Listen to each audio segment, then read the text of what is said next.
Welcome to our 8th, the Connectivity Conference for FRI. My name is Tahir. I am the host. The goal of the words of power of connectivity is in your hand.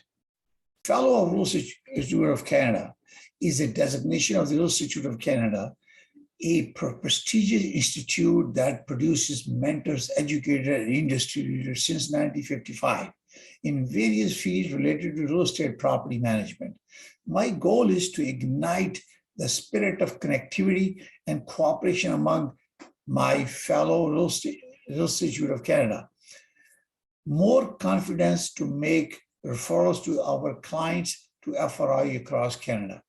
We are professionally governed by the highest professional standard and practices as FRI designee of Real Institute of Canada. Good afternoon. My name is Tahir. I welcome to our connectivity conference for FRI only. We are a member of Real Institute of Canada and fellow of Real Institute of Canada.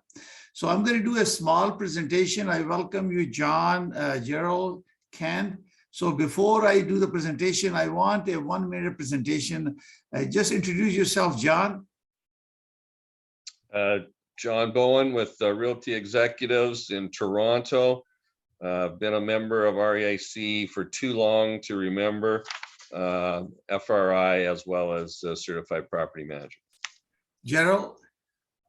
Thank you. Gerald Tostowaryk with Century 21 Urban Realty in glorious Edmonton, Alberta, Canada. I've been an REIC member for 10 or 11 years now, also an REIC instructor in addition to doing real estate. Ken Finch. Hello all, Ken Finch, broker with Royal LePage Signature. I'm based out of the Greater Toronto area and REIC member with these fine gentlemen. Well, thank you very much. Myself, I'm a broker of record for City Pro Realty Inc., FRI, proud member of REIC, and certified international property specialist, and some other designations. So I welcome you. I'm going to start my presentation, and then we will continue. I think I have a little problem with the camera right now, but I will continue as long as we are able to show this. Oh gosh. There's a little problem. All right. Sorry about that. Something happened. I think I'm using a new computer, so there is some problem. We're going to chop this off. But anyway, so let's start the program. And I'm going to do the sharing my screen.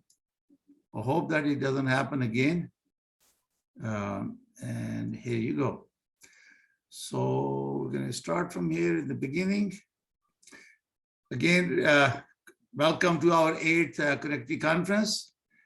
Realty Coffee Talk is about creating connectivity, is moving faster to increase awareness, building consumer confidence in real estate, and promote good ethics and business practices. It is a designation of Real Estate Institute of Canada, a prestigious institute that produces mentors and educators in the industry in various fields. This is moving faster than I thought. My goal is to create a spirit of connectivity and cooperation among fellow Real Institute of members, and we are professionally governed by highest real estate professional in Canada. So this is moving on. And you can see that I'm going to just pass this quickly because we don't want to spend time on this. But you can see here the statistic available on detached homes and also 18.5% increase in average price. So these are graphic from Korea where we talk about the increases. And you can see here in Ontario, we have a minus 6.4 sales. Forecast is a -6, and price average is increasing in Ontario 5.7%. So I'm going to skip this one because it's will be part of the presentation, and we can go back to our standard conversation. So I'm going to close this one here, And let's get back to our screen and we can start. More to Calgary than Edmonton. But yes, since we just started recording again, I'll just repeat that. To hear John had asked me if there are buyers coming from Toronto, Vancouver, out west here, or out to Edmonton. And the answer is yes, in a big way. We're seeing a lot of them, first to Calgary and then to Edmonton. Yeah, no, there's because you know, as you know, that I'm involved with the International Global Connectivity Conference. I have actually 14th consecutive month conference coming on 28, and now I am in a disadvantaged position because federal government is banning for 2 years. Ontario government has increased speculation for tax to 20% across Ontario. So that means I have to look upon making a referral to out of the Canada. Otherwise, I will not be able to do any business, which I took so much efforts to establish actually. And great connectivity I have for CIPS, particularly 80% are members from the United States, from all provinces. So if you guys have any client looking to buy anywhere in the world, and I can share my referral fee with you guys, and we can help. Unfortunately, I think this is the lack of a leadership in not understanding the real estate industry, not getting involved. I wish that I have approach, and I'm going to be asking our member of parliament who's coming on the show tonight. So see, why not they engage Real Estate Institute of Canada, the premier institute that produced mentor, educator, and leadership in real estate, and get their input on their federal program, because our institute is federal. Like we have a cross Canada representation, and we have an amazing personality, legend in real estate.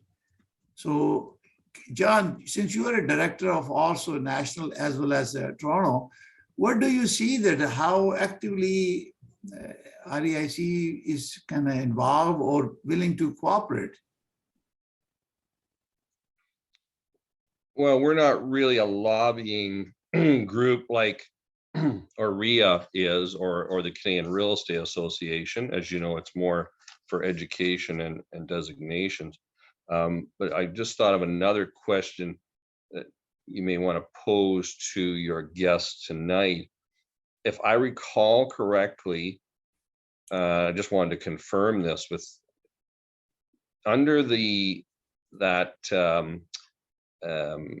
exemption. There is quite a few exemptions to the Foreign Buyers Act that was just introduced, I believe, and you know, one is foreign students, and I believe that recreational property is also an exemption. So Americans can still come to Canada and buy, you know, chalets, cottages, and other recreational properties, and not be limited. I think it's targeted at more, you know, residential, principal residence type housing or condo investment. But I'm not sure what the fine line is between, yeah, a condo in Collingwood versus a cottage, you know. But I'm sure there's an exemption there, so you may want to clarify that if you don't know already. No, there is up to 6 houses, six units. After that is allowed. But what about recreational property? Do you remember? No, it's only strictly residential. Recreation property, there's no restriction there. Okay. And what they're saying is up to 6 units, you can buy it. After that, you can buy anything you want, because the issue is providing dwelling to consumer or residents of, you know, particularly, I'm talking about Ontario. So the restriction is up to 6 units. After that is okay. They do encourage properties that are more rentable for investment purposes.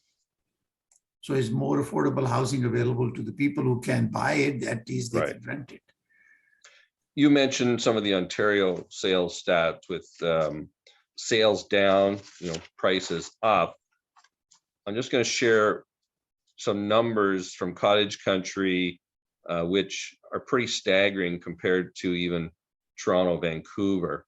On a year-over-year basis for the district of Muskoka, which for anyone not familiar with GTA is sort of 2-hour drive north of the Greater Toronto Area, cottage country, similar to going to Whistler from Vancouver. Waterfront sales for the first 2 months of the year, sales had a substantial reduction of over 30%, but the price for waterfront property in February hit a record $1.18 million average, which is just under a 32% increase year over year. So, people talk about Toronto and Vancouver prices. Cottage country is even exceeding the GTA numbers at 32%, February this year versus 2021. And total dollar value of all waterfront sales for the month of February was 104 million, which was a 10% reduction from last year. So I just wanted to point out that it's not just the big cities that are seeing large price increases and sales reductions. Yeah, I want to share the screen because we had a little problem with the computer at that time. So I will give that figures again. What happens to it? Okay, let me do this here.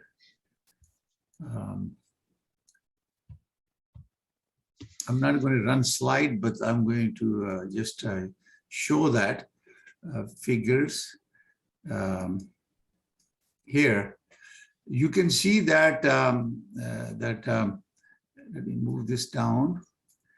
So average price in 416 is $1.9 million. And the average price in 905 area is $1.6 million. And this doesn't talk about single garage, double garage, or big size, small size. We have to be specific and go down and check it out, specific. That's why you need a realtor to help you to find out very specific. So now, and semi-detached, 1.545 million, and then you have a 1.2 million 905 semi-detached, and then you have a townhome, 1,117,469, a townhome, a 1,179,798, a townhome. It doesn't talk about 1 bedroom or 2 bedroom, but that's what where the prices are going. In condominium is 831,351 in 416 and 760. So let's look at this. Look at the prices and how you think that the first-time home buyer can afford it. We just did a sale for one of the buyer who closed in January. We did it in December. They wanted to buy it for $750. They ended up buying for $960. But they have a good income, and they bought a townhome, and it was below $1 million. Now you can see that townhome is gone in 905, $70,000, $80,000 high already. So they closed in January, and we're talking about March price in 2 months, average price has gone up. And then look at the year over year. Detached home, 9.5% increase in 416, and 23.6% increase in average price in 905 area. Semi-detached, 20% in 416, which is Toronto, and 28.9%. So things are moving toward 905 area because I think the price affordability has become an issue in 416 area. Townhome, 16.3% year-over percentage change in 416 for townhome, and 27.6% in 905 area. Similarly, condo, 17.4% 416 and 25.2% in average price change in 905 area. So let's look at this next slide. And this is what we have a sale now. We are still minus 25.9% from last March to this March. Last March, we have 15,628. We were right into COVID, we were in a COVID in 2021 and lockdown and 2022, 10 and 955, we're still minus 30% in sale and new listing. We are catching up on the listing now. I can see from there as compared to the last one, we're still minus 11.9% from the last March to this March, from 22,747 to 20,038, and average list price, acting list, we're getting close, minus 4.1, and average price for all transaction, all type, March last year was 1,097,351, and now is 1,299,000, almost 3 million, 18.5% increase in average price for all type of homes there. So this was a slide that we missed. And this is a Korea projection, estimation, that's historical cast and 10-year average. You can see that in 23, we are expecting a little bit lower than what we are expecting in 2022 this year. But we're still close to 600,000 transactions across Canada now. And change the next one. And okay, somebody else joins it. So now in Canada, you can see this across Canada. We have a transaction of 666,997 in 21. A forecast for this one is 612,800, which is minus 8.1% across Canada. And forecasting for 2023, this is from Canadian Real Estate Association, is 596,153, which is minus 2.7. So gradually we see less sale across Canada. Ontario is minus 6.4 in 23, minus 10.4. They're still thinking about in Ontario. And Gerald, in Alberta, you guys are in positive sales. Yeah. 11.5 this year, increase in sales. Can you tell us a little bit about it? What's going on there? Yeah, thank you, all you Toronto buyers. Just want to say that, and Vancouver buyers, thank you very much. That's a big part of the reason, but beyond that, it's still too early to tell. But yeah, we're lately just hot. Yeah, I can see that we have 4 provinces. You have also Prince Edward Island is 2.2% increase this year, and Newfoundland is 6.3, and then you are the highest. Alberta is the highest. So Ontario is going to be minus 10.4 because we have a shortage of house. I believe that the federal government has allocated lots of funds and Ontario government to expedite. There was a task force from the Ontario government that gave a report to them, and they're going to be implement the approval process, which is causing a lot of concern to everyone. So therefore, they're going to improve the approval process. They're hiring more people in planning and development division of municipalities. So they're giving financial support to the cities so they can encourage more and more investment in real estate, and especially high rise and density, because affordability is a big issue. So this one, now let's talk about the sale. So this is a sale across Canada. Average price in 21, average price was 687,873, 21.3% annual percentage of change. In 22, we're going to be 786,058, 14.3% is projected for 2022. And obviously in 23 is going to 810,934. So it will reduce to 3.2. So the prices really remain positive, even though we have reduction of negative sales projection for 23 and 22. So in Alberta, let's talk about Alberta. Yes, 9.1% increase change in 21 and 8.5 change in 22. and still 7.4% change in forecast for 23. So you still have the highest price average increase in Alberta. What you guys are doing better there than we are not doing in Ontario? Well, your guys are so far ahead of us. Prices jumped so much, over a period of years, right? I can't speak to that question, why we're different.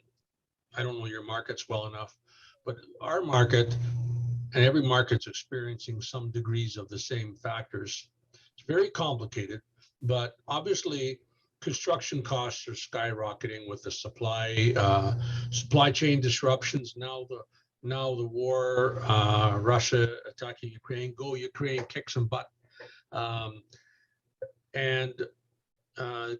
There's so many factors, but government also, the red tape process to develop land is only getting longer and more expensive. And all these things are contributing to increasing construction costs and decreasing inventory.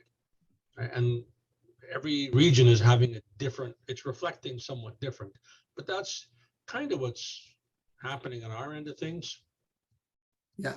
Okay, so we have a Vijay, new gentleman, join us. Jenna, could you introduce yourself, Vijay?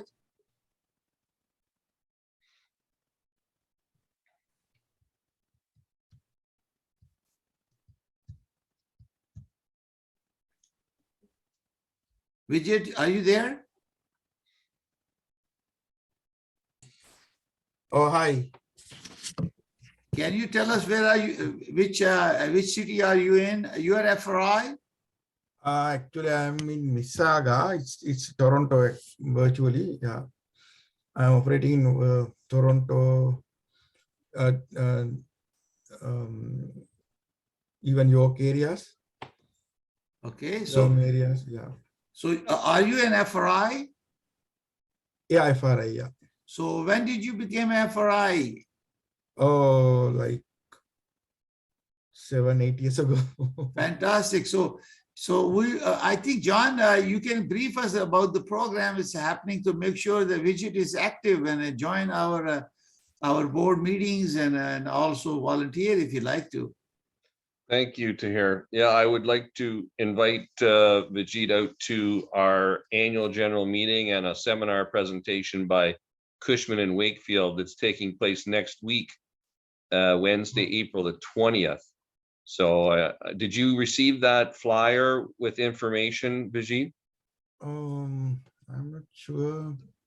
Well, if you don't, get back to Tahir or myself. We'd love to have you come out. It's free of charge.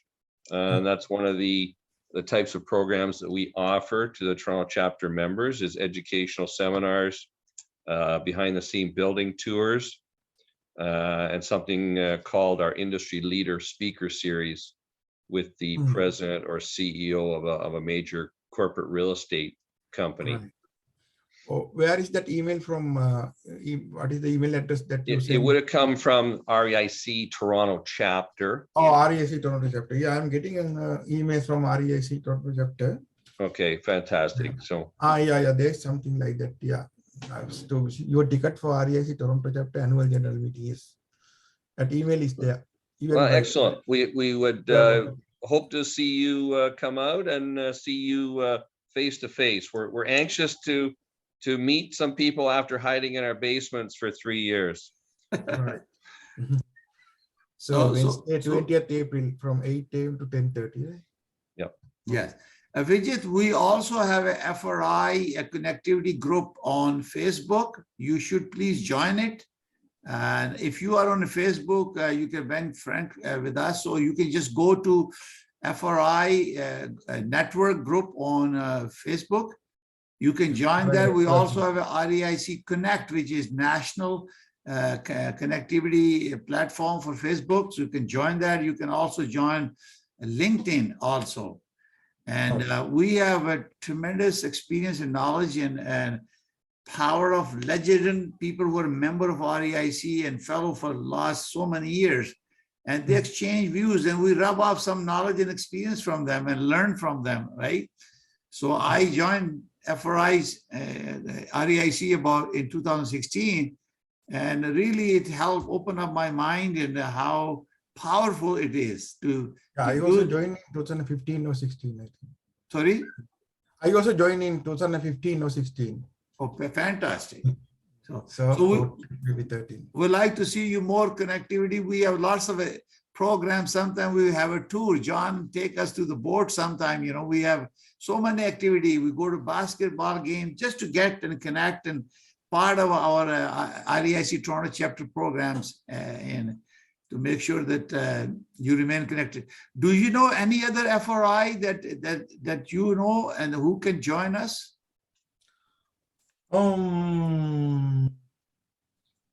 There's one from our office, technical office guy. I will check with him. Please Which do. office? Which Hmm. office are you from, VJ? Which company? Century 21 leading edge. Oh, leading Okay. edge century.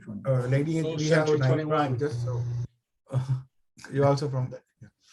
Then I am connected to Mississauga branch. So I live in Mississauga, so we will connect Oh, for you're also in coffee. Mississauga. Oh. All right, it's very good talking to you.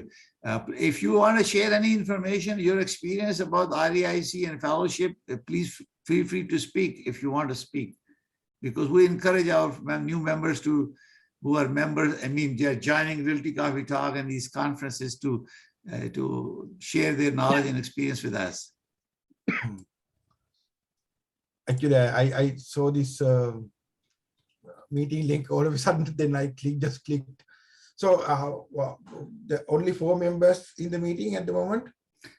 Yes, today timing is something I think we have a little problem with the system also. Zoom was giving trouble, but Ken Finch, we have other people. So again, Yeah, I we think are- with the holiday long weekend coming up, a lot of people are not available. But maybe you want to just tell us a little bit about yourself, VJ, and what areas of real estate you specialize in selling or leasing or whatever the case may be.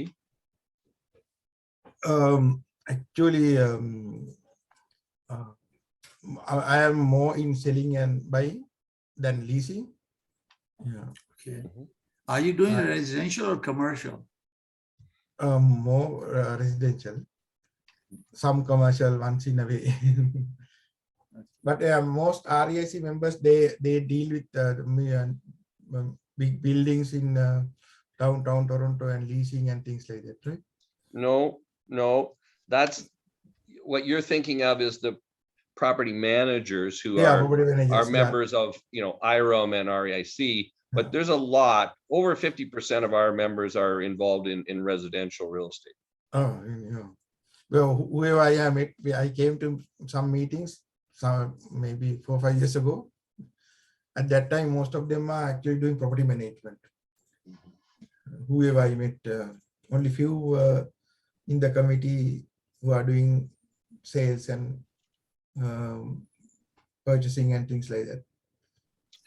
Right. What we were talking earlier with Gerald, who is located in Alberta. If you have any clients want to buy property in Alberta, Gerald's your guy to go to. Oh, Gerald, hi. Yeah. So we'll try to get contacts later. Yeah. The benefit of being a member of REIC is that we have Canada-wide chapters, okay? Not only that we make business generate revenue in our own jurisdiction, which is Ontario, but we can refer our client. I have referred 2 people, one in Alberta, one in British Columbia, and I'll be getting 25% referral fee. This has happened like last week. One time I'm making a referral to Gerald actually, but he said, oh, I'm too far. Remember that, Gerald? But this is I the think it was goal Calgary of you wanted, wasn't it?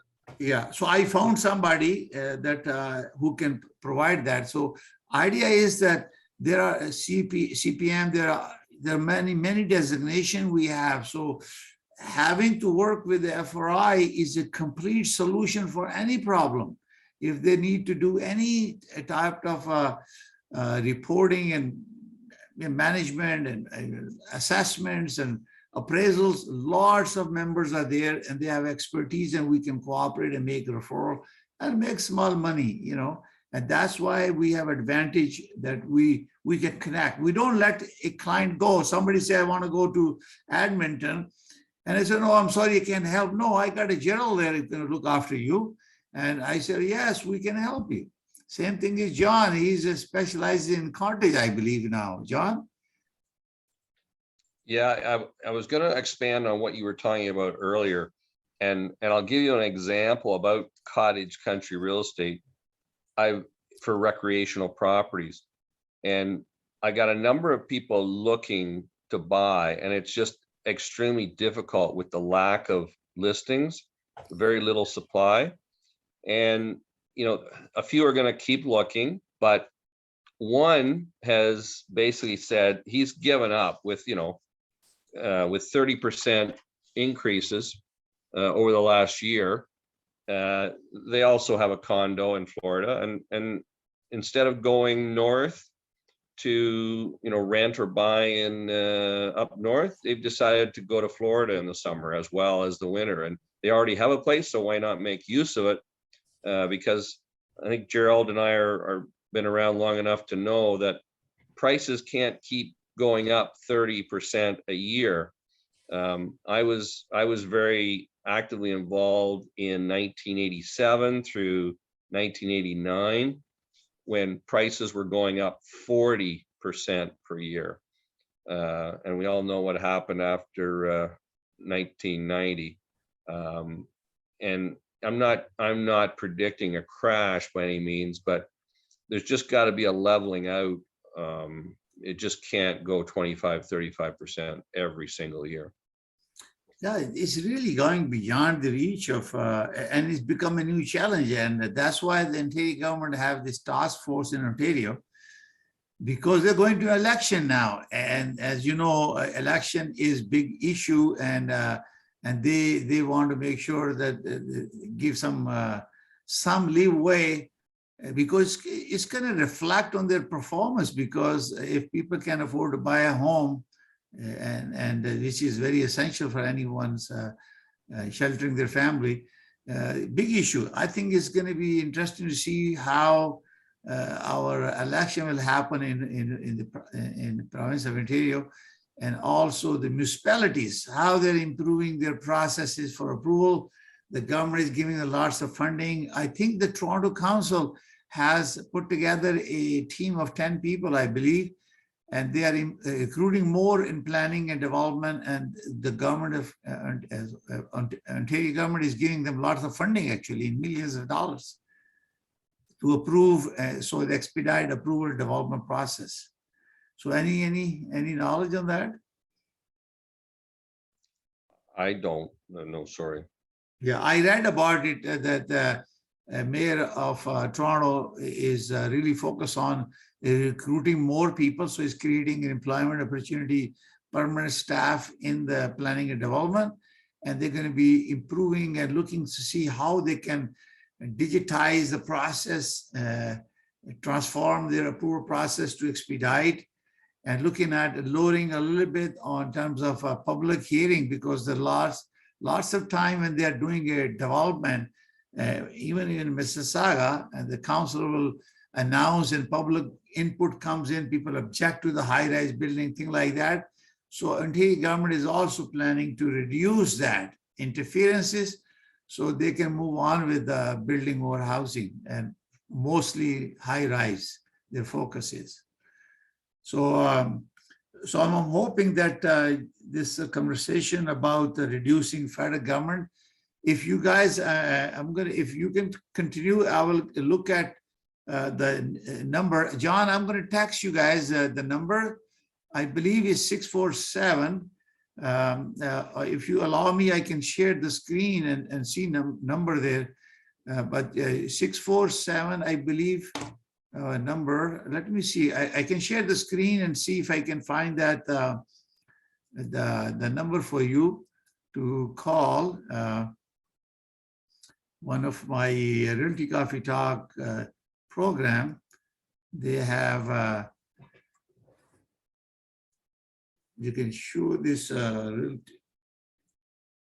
Realty Coffee Talk. So when you want to watch this program, you can go to Realty Coffee Talk and you can see the program, and it will show the number, not on this one. Yeah, 647-484-0018.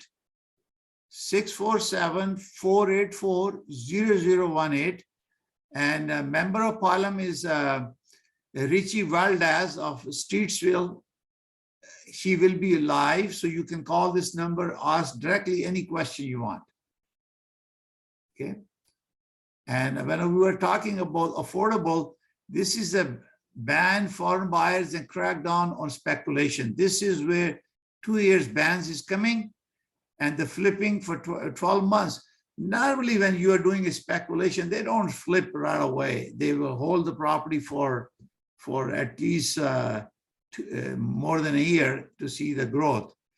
And protection of renter and buyers moving forward on a house home buyer bill of rights. So this is what we're going to talk about to the MP tonight.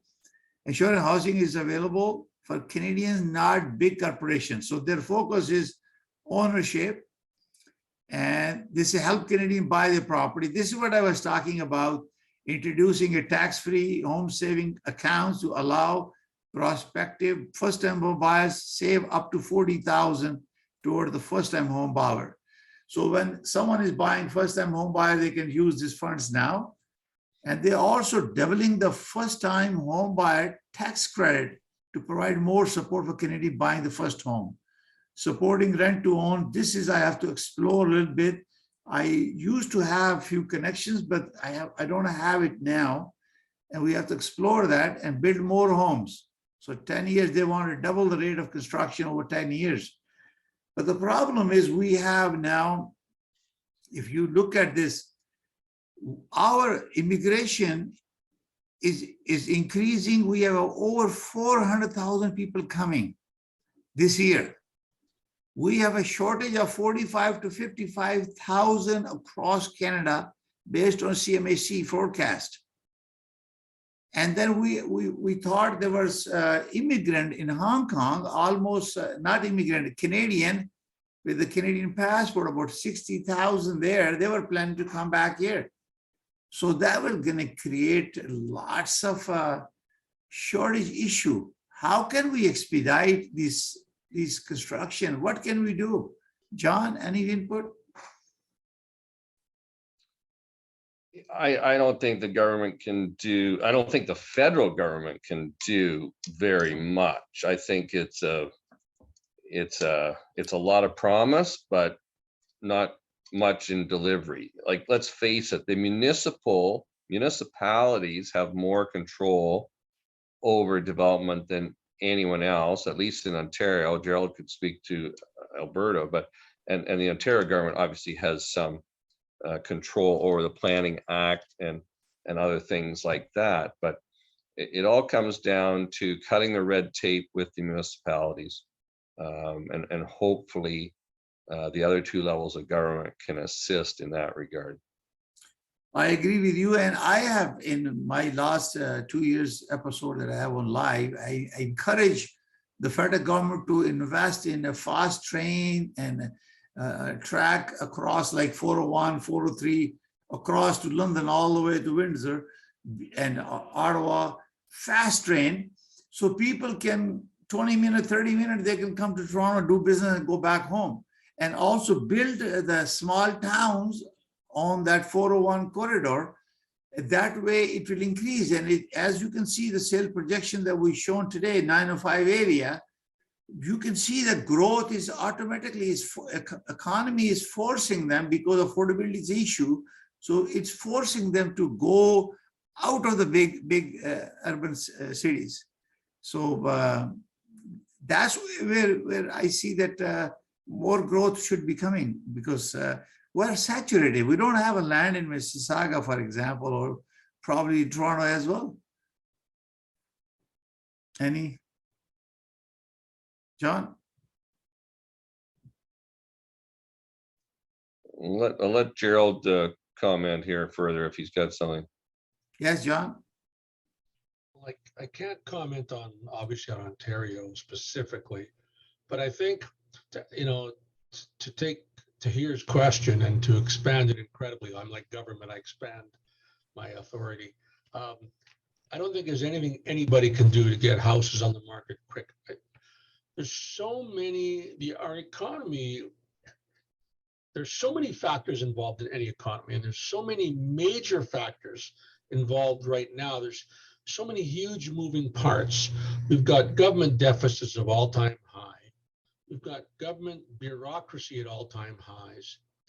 We've got immigration, big numbers of immigration right now. We still got the COVID hangover, supply chain problems, the things I mentioned before, just getting a development to market, the red tape and such. So I think this thing is doomed to unfold slowly. Like everything moves slowly these days. So I don't know the answer. I don't see a large increase in inventory in the foreseeable future. One thing I do see, and I can't comment on Ontario, I'll comment on Alberta, and you gentlemen can tell me if it's similar in Ontario, but I think this is a big opportunity. In Alberta, in Western Canada, in Alberta for sure, we overbuilt condos. About 15 years ago, there was a big push on turning apartment buildings into condos. So we have more condos, we have more supply than demand right now. And even though single family homes have prices are going up and up and up, the condo market's still subdued. And I think condo living is the way of the future. I think increased density. If you look at, there's an old book, I don't know if you gentlemen have heard of it, by Dr. Jane Jacobs, The Death and Life of Great American Cities. And she was so ahead of her time. Increasing density, increasing walkability, nightlife, transit-oriented development are things that revitalize neighborhoods. And all those things are tied into increased density and condo living. So anyways, so to make my long story even longer, I think there's an opportunity right now in condos, at least in Western Canada. For the long term, I think they're a good investment. But right now, prices are subdued. So that could take away some of the demand supply problem, is if some of the single family demand went towards condos. It's a small blip in a big situation. But anyways, that's all I have to add right at the moment in the specific question. Well, thank you very much, Gerald. We really appreciate your feedback. And yes, condo is the way to go moving forward. There was a little bit slow in 2021, but now 2022, the condo market in Toronto GTA has really gone up. And because government is investing in transit facilities in Ontario, particularly in Mississauga, and connecting with the other cities, so their criteria is higher density, going vertical as compared to single home. So that is what we are seeing it. Thank you very much, gentlemen, for coming and giving some feedback. John, do you want to give a final announcement about AGM or anything you want to talk about REIC Toronto chapter or national? I will in just a second. Gerald just twigged my memory and something you also said about immigration.